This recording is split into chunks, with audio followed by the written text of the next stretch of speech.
Welcome back to another episode of Ballroom Chat. I'm your host, Samantha with Love.Live.Dance.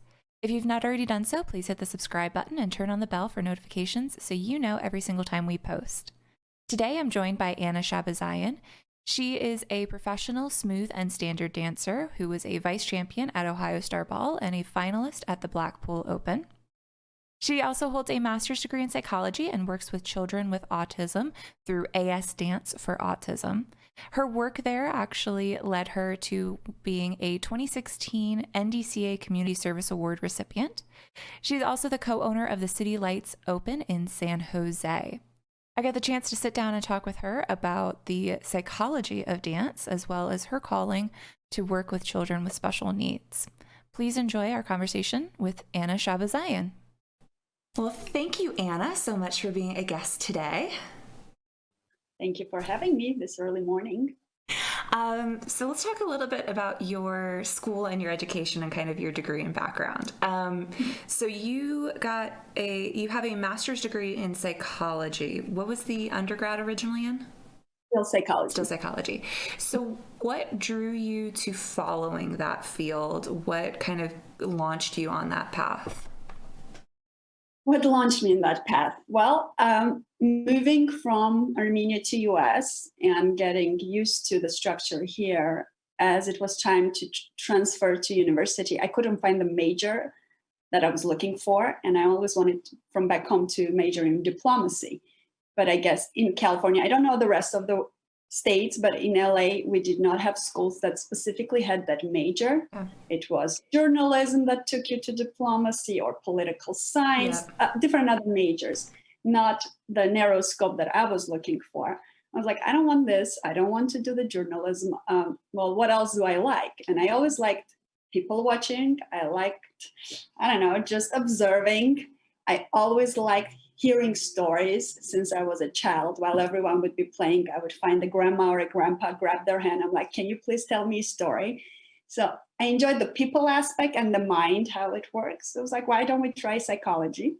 And at that point, I had started teaching ballroom already a little bit. So I thought it might go hand in hand. One way or another, it's still a form of psychology, whether you're picking in the mind or through the body. So that's how the decision came by. Did enjoy the studies, decided to follow through, didn't know exactly which narrow direction of the field of psychology since it's so broad. And then after my master's, which was actually in forensic psychology, which I was very much enjoying and even debating of going to get my law degree so I can focus much more narrowly in that field, a friend of mine just came by and was like, I need help with kids in the field of autism. It was summertime. I was doing my internship at the Burbank Courthouse. And she's like, please give me a couple of months. I really need workers. You're good with kids. I'm like, I can work with kids, but I'm not familiar with the population. He's like, don't worry, we'll train you. Just give me 2 months. Did give her 2 months. Fell in love with my first official client, those chunky red cheeks and cute smile. Repetitive, like a little parrot that was saying everything I was asking him to say. And that was it. The journey, another journey that wasn't planned, but it kind of opened a new door. And I just was like, let's take it. Let's see where it takes me. And was in the field, did therapy and supervision for several years, close to 7 or 8. And then felt that it's rigid in essence, because we're stuck at home with a child, with a family. It doesn't really build much. So it's generalized skills. Decided to use those skills from the ABA field and apply with dance, combine the two together and do it more through dance. So. Okay. A lot that I want to kind of get into in a little bit more detail there. So since you brought it up, let's talk about it. Is it AS Dance for Autism? Is that the official name of the program that you're part of? AS Dance for Autism, correct. So that is outside of the school system, with the school system? Is it tied to specific therapists, or is it essentially private dance instruction specifically for those with learning disabilities or mental differences? AS Dance for Autism is a private instruction, but I have come into partnership with the what is it called? Desport Education, that's based out of Arizona. It's a nonprofit, and they wanted to start an in-school curriculum program for the autism charter schools. So I did help them to start that program, and apparently it's going very successfully. So I'm kind of excited about that. I'm not one who can go into schools and get something done, but if there are people who need the help, I'm more than happy to assist them in that. Again, everyone has their own approach to it. Everyone has a different beliefs as far as what therapy works, what form of therapy works better. Definitely the dance in a more of a less structured format. I feel like it gives the kid more a long-term progress versus the short-term in a very isolated, small environment. So, practicing in the studio, over Zoom even. I never thought I would ever do any group classes, and I'm not talking about privates where you're one-on-one with a child and the family member, whether it's the sibling, the mother, or the father, an actual group class. And I was surprised when the quarantine started. It was like, I don't know, this is going to work. I don't like cameras. I don't think I can project enough, because it's a different type of energy output with that community. But it worked even better. And I started thinking, why was the reason? I thought, well, they're in their comfort zone. They're at home. They feel cozy. It's not a new environment. They're familiar with everything. And most of them are really actually used to the Zoom. Most of their classes are on Zoom. There are not too many schools. Okay, California is quite good, but most of the population is used to the online interaction versus in person. So I was surprised how well it went. We still periodically do those classes, and hopefully we'll just grow and get to more people. Yeah, we'll see. That's awesome. So what is kind of your typical intake process when you're meeting with a new client? Whether it's parents that want to get their child into dance just because they know the therapeutic benefits. Do you have a standardized process, or is it just like you meet with the person and then decide from there, this is what's going to be best for this individual person? Initially, that's what I did. It was word of mouth. A friend of a friend would recommend someone. Now I do have a form that I do like the parents to fill up. It just gives me more detail about the child or the teen. It's not just the autism as a global term that we put out there, and it's like every kid is the same. No, a lot of them have other comorbid diagnosis. For some, it's only the autism. The forms are different. There are other behaviors that kick in. I do definitely like to know that, because that helps me to individualize the lesson plan much more, and versus just put them all on the same scale and say, okay, you're all doing the box step the same way. You're all learning the same way. It's not possible. And the privates are good because you can definitely use that individualized process, the understanding what's a good reward to use for each child or teen, what is a good approach. Is he more tactile? Is he more visual? Some of them are nonverbal. Well, majority of the teens I have, not the children, but the teens, they're on the nonverbal end of the autism spectrum. Some of them have visual impairments. So there's many limitations. And to start understanding it, I need more background. If there is a tension, I need to know, is a tension because I hurt him because they cannot speak and express it? Or is it just some kind of a tic? Or is it he has other issues? And in some cases, yes, there's other comorbid diagnosis that is following, and that's the reason why they react certain way. And the knowledge definitely does help.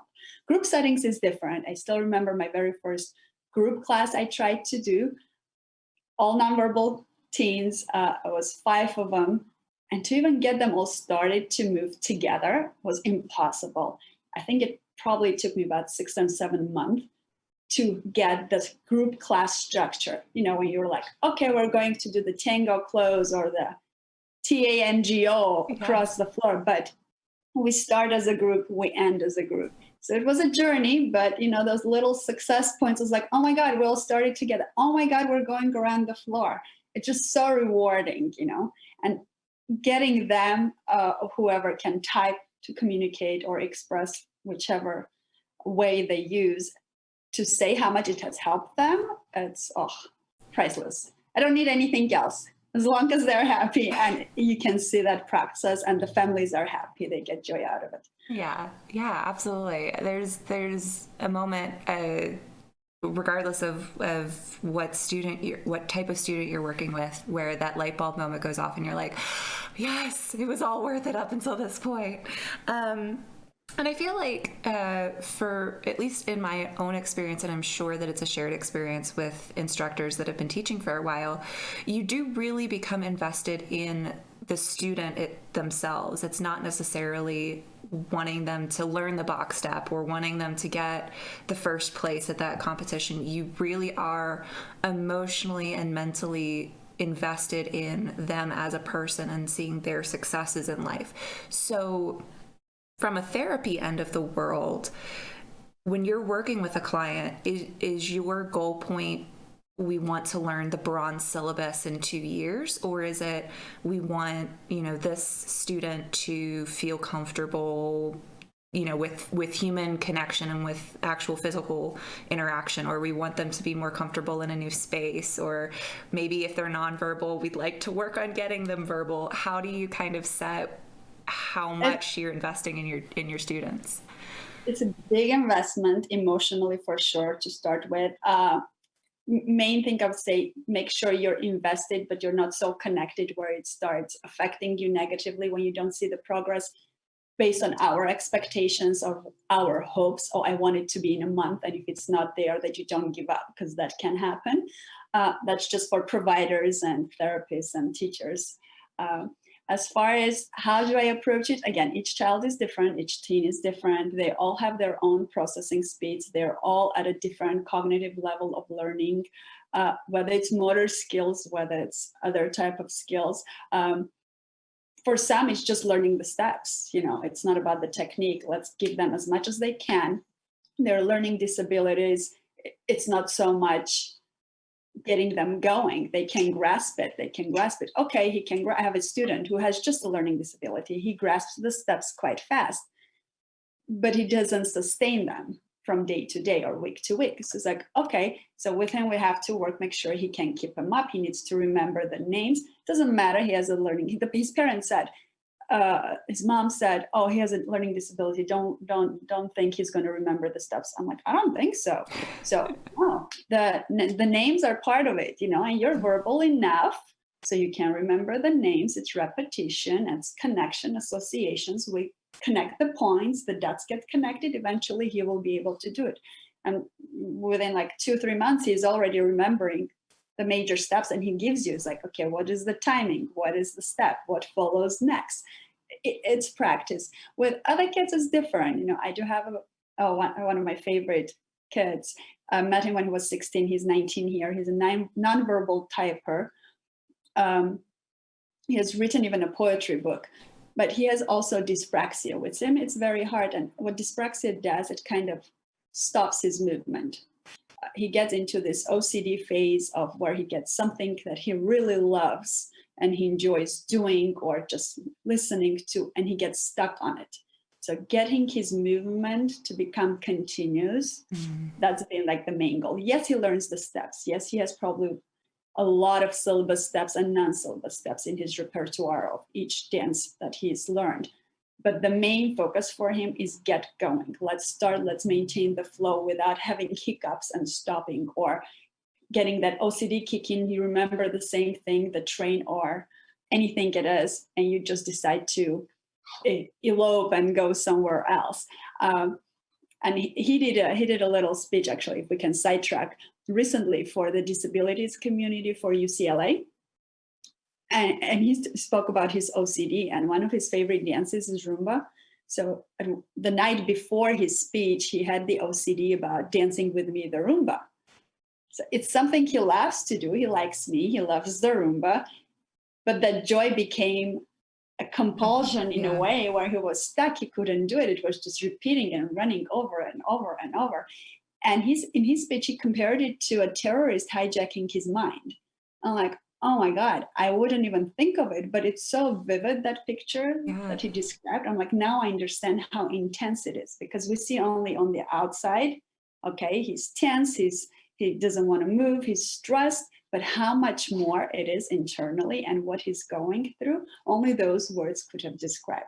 So it's still a learning journey. Yeah, I learn with them. I don't know everything. I definitely don't know. I know nothing when people ask me. So you pretty much take their hand, sense their hand, you connect, you build a rapport, and you try to work through that journey together, studying each other, observing each other. He learns a lot. He knows a lot about me than I do. He catches nuances about me that I'm not even aware of. So it's a conversation. It's a two people journey. And of course, the families are involved as well. So those families that do come in and try to learn with the child or the teen, and they try to use those skills outside, those are the ones that get the faster progress. Yeah. Because a lot of times the families, that's what I didn't like about therapy. You would go into the house and the parent would be like, oh, it's my time off. You go into the room, work with the child. I'm going to go have a coffee. I understand it's challenging. It's hard. They need their own time too. But the work together does create growth.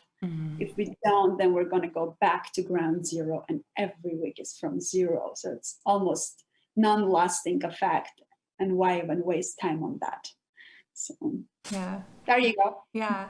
I want to kind of go back to what you just mentioned about it being a conversation between two people and you're kind of both reading off of each other. I feel like that's a universal truth just across the dance sport world, whether you're working with someone that has a disability or a learning difference or a mobility difference, or if you're working with a completely able-bodied adult.